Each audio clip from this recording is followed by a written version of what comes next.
Hello everyone and welcome to the Canadian Redneck channel. My name's Dave. Today we'll be going over replacing a clutch, a two-stage clutch, in this particular case in a 165 Massey, although much of it translates to other models of tractor as well. So anyway, we'll get started and show you the process. Thanks. We're about ready to split the tractor apart now, and there's a few precautions you need to take. I'm going to take the camera off the stand and point out a few things.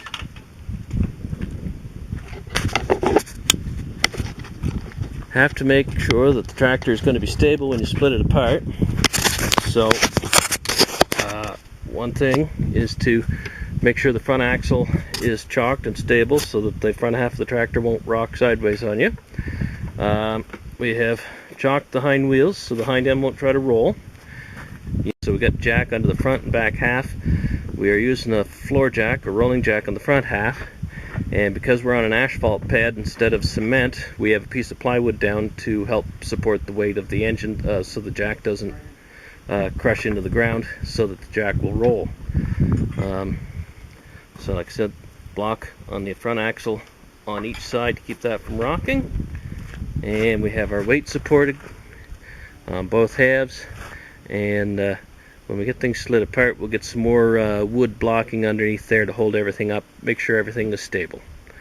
Okay, I'll set the camera back on the stand and we'll get this split apart.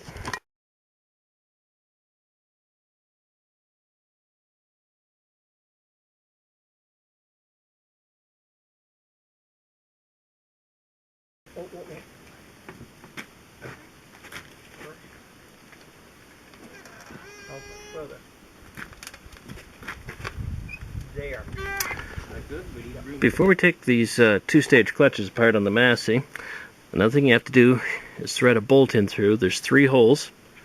They take a 1/4-inch bolt. The bolts I ended up having are a little bit long, so you just add a knot underneath the head there. Not a big deal. Get them in tight. Not real tight, just finger tight's fine, because that just holds the pressure plate together. So when you take it apart, without these, when you go to put it back on, you can't get the thread started on these bolts, the bolts that hold the pressure plate to the flywheel. So you start these bolts in here, that holds everything together, then you can bolt back on. So we just pop that out, check it, and we'll show you the process for lining up a clutch for reinstallation. Now we're ready to start putting the clutch back in. We've already cleaned out the cavity in the flywheel. Start it with the transmission disc. The protruding side goes towards the transmission. The spacer goes on here. Make sure it lines up with the bolt holes.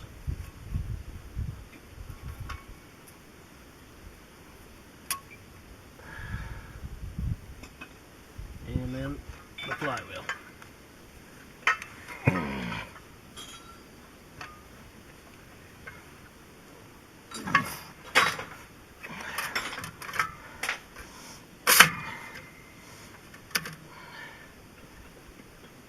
Okay, and there's the bolts right here. Just start a couple of bolts to hold it in place. There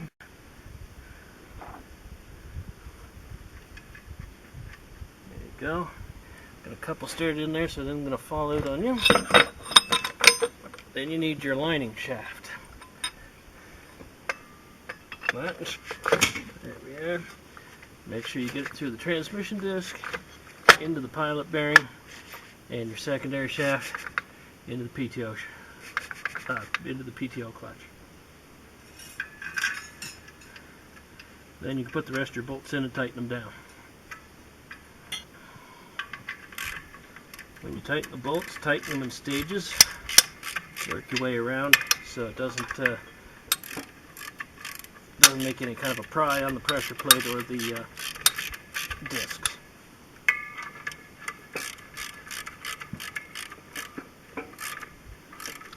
You can do one bolt in each set of 2 and just tighten in stages around until it starts to snug up. And then you can tighten them all down according to the torque specs.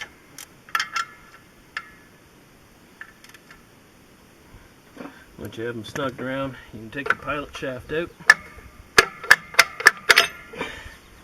and remove these bolts here that hold the two halves together, and then you finish up the tightening. Ready now to put the two halves of the tractor back together. Most important thing when we're doing that is to make sure you get your input shafts of the transmission lined up with your clutch discs.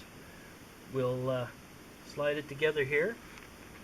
Then we use a couple of long bolts to help keep everything in line, but you never tighten a bolt up until the two halves touch here.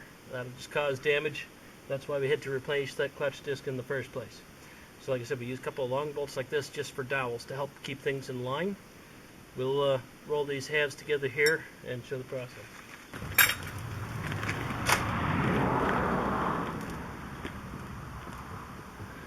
Okay.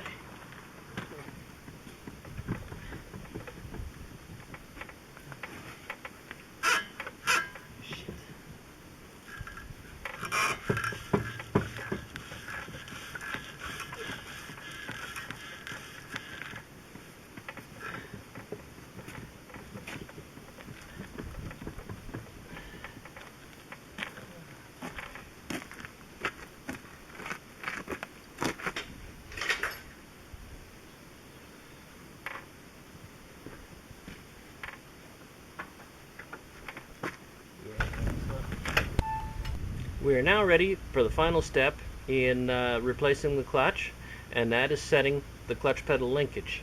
It's on the side of the transmission case right here, up at the clutch housing. There's a lock bolt on the lever that you'll loosen off to set the free play of the clutch pedal. Want a punch or something of that nature, that there's a hole in the shaft into the clutch, into the release bearing. You put the punch through, bring it up till you feel the resistance when the release bearing hits the pressure plate fork, the levers. Put your pedal all the way to the top, and then you tighten that lock bolt.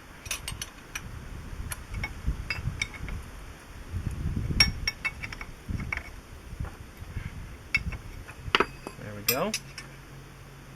I've just snugged it a little bit to check that. Put the pedal all the way to the top. You push down. We're getting, what are we getting there? Yep, just about an inch of free play, which is really good actually. That'll be right on. Finish tightening that down, and all that's left then is the finishing touches, putting the hood and the tin and stuff like that back on. Hope you found this video useful and informative. Like, share, subscribe, let your friends know about it, and stay tuned for more mechanical videos, repair videos, and general foolishness besides. Have a good day.